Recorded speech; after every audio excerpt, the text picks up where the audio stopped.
Well, Josh, look, we've made it to your home ground, the 𝙼𝙧𝙤𝙪𝙧𝙚 Stadium. You're coming off the back of a season where you've won Reading's Player of the Year. On a personal note, that must feel great. Yeah, no, it was a huge, big honour for me. It was nice, obviously, to get the fan support. It was right behind us the whole season. So, yeah, for my first season to win that, it's a proud moment for me. Yeah, it must be up there. And I know last time we spoke, promotions was still in sight. It was still the target for your team and the group of players at this club. How do you bounce back from not quite getting to the place you wanted to get to last season? I think the important thing first is to rest. Everyone needs to sort of rest, chill out, not forget, but take your mind away from everything and be ready to just go again. Like, we've got to hit hard from day one of pre-season really, and hopefully we sign a few new players to add to the squad to make us better. Well, Josh, you're sat somewhere you probably haven't sat too much this season. No, I haven't. I'm happy about that as well. Take it for sure. But is there a moment this season that stands out for you as a highlight playing for this club? Yeah, there's been a few good games along the way where it's like the real grinding with each other. Blackburn away early in the season, that was a good away performance. Bournemouth at home, meant a lot to us as a team for a lot of different reasons. Yeah, there's probably Bournemouth at home was probably my favourite game. Big game against a big club. Big game against a big club. The way we lost to them the first time round, we were 2-0 at half time and ended up losing 4-2.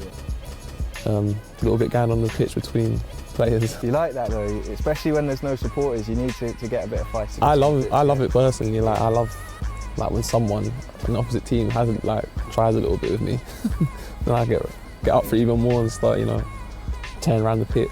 Well, Josh, thanks for bringing me to the stadium, 𝙼𝙧𝙤𝙪 Stadium, your home ground. We've spoken a bit about how the season's gone for you. Obviously, a massive moment winning Player of the Season, but I think it's time. I need to be your tour guide and show you some of the good spots in this town. Should we go have a look? Let's go, I'm looking forward to it.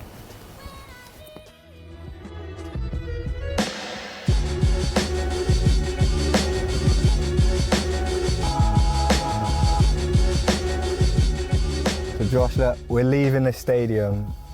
I couldn't have you in my hometown without going to show you a few things that are special to me, special to the town. So let's take a little drive and I'll show you a few spots. Yeah, I'm expecting big things from this. Well, I see you sometimes on your stories. I know your music tastes good. When you're in the car to training, like, what's your go-to? Or match day, you've got a big game coming up. You're driving to meet the boys. Are you a calm guy, nice to keep it chill? Or are you straight like hype man, energy crew?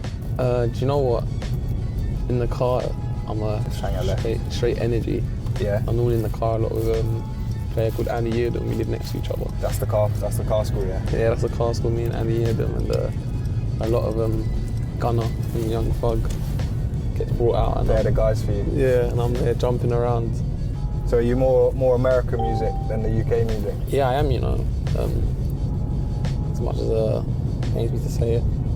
So we're just about to make it to the town centre. You mentioned in the stadium how good it's been to have the support from the fans. How do you find it when you're interacting with them and sort of talking to them about football when you're walking around town? It's nice because normally, like, when you go to the game match day, you get a lot of the fans outside talk to you after the games, but we haven't had to have that this year. So a few times where I have been sort of walking around the Oracle, or you get a fan that gets to pull you and show to support, and a lot of love. Yeah, it has been nice. So yeah, on a whole, I've probably missed more than what you would have normally in the season. But yeah, it has been nice. And obviously it was a successful season. Didn't quite achieve what you wanted. But one thing about Reading fans is they are loyal. They've been there when the club have been in the Premier League, been there when the club have been in the Championship, and they love nothing more than getting behind a promotion chasing team. You must be hoping for more of that next season.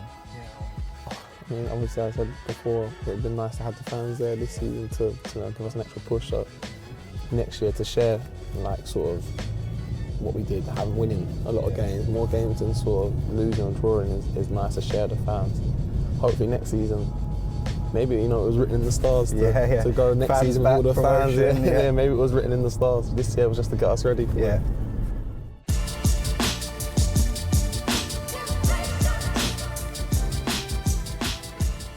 Now, Josh, I know I touched on it in the car, but growing up in Reading, I hadn't really seen many places where black history was celebrated and you could see all the pioneers and role models from our culture. How does it feel seeing all these leaders and so many inspirational faces? You know, it's quite like, I'm amazed and quite set back by it. It's quite emotional. I've never seen anything like this before. Yeah. There's nothing sort of in London that, you know, has this. So to know that it's in the town of Reading, we've got something like this. And during the Black Lives Matter protest marches, obviously this is where the march finished and started, and football's got a long way to go. We were just saying in the car, we've never had a black coach or very few black coaches. Yeah. How do you think football has been tackling the issue of racism, because it's been so prevalent this season? I think there's still a lot to be done. Yeah. A lot to be done. And I think like we're starting to send a message like with the knee and you know, like Black Lives Matter campaign and what they've done with the shirts and things like that. We haven't had a chance, you know, or in my playing career anyway, where you've had to sort of make a stance in football to do something. But as I said, there's still a long way to go with the leagues that they've got to do to clamp down on it.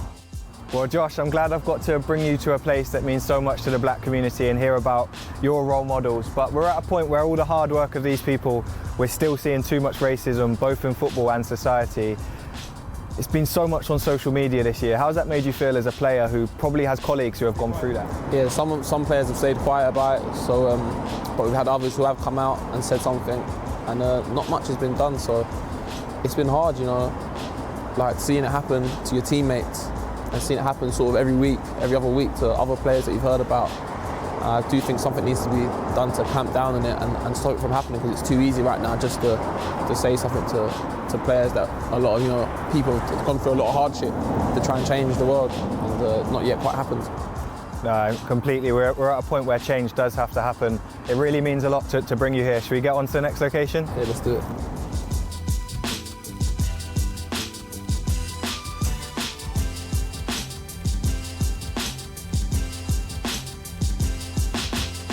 Right, Josh, the last place had to take you to the most iconic statue and park in Reading. It's 𝙑𝙬 Garden. You must recognise the lion from somewhere. Of course I do. I see it on my left chest every Saturday. Had a few kisses at all this season, Nah, not yet, not yet. Maybe next year. Well, look, we've got to know Josh Laurent, the player of the year at Reading this year. But what do you like to do in the off-season? Obviously, just about to have a few months off. Hopefully get to go away, go on holiday with my little one, get to see some sun, some sand, play around, and just like being in the company of my friends, really. Obviously, I'm a big foodie, like going out for food with my friends. You've got a few new spots now as well. Yeah, now I'm going to take them around Reading and tell my mate Liam. Yeah, so we go out on some suggestions. Well, look, I had to bring you to a few famous places. Great to show you some of the cultural parts of Reading, and now just a famous and iconic place that you can just come, bring your daughter, chill out. Hopefully, I promise, on a sunny day it looks a lot nicer, but it's definitely a place you can come and feel part of a town that's going to get behind you on a Saturday. Thank you, man. Thank you very much. I appreciate it.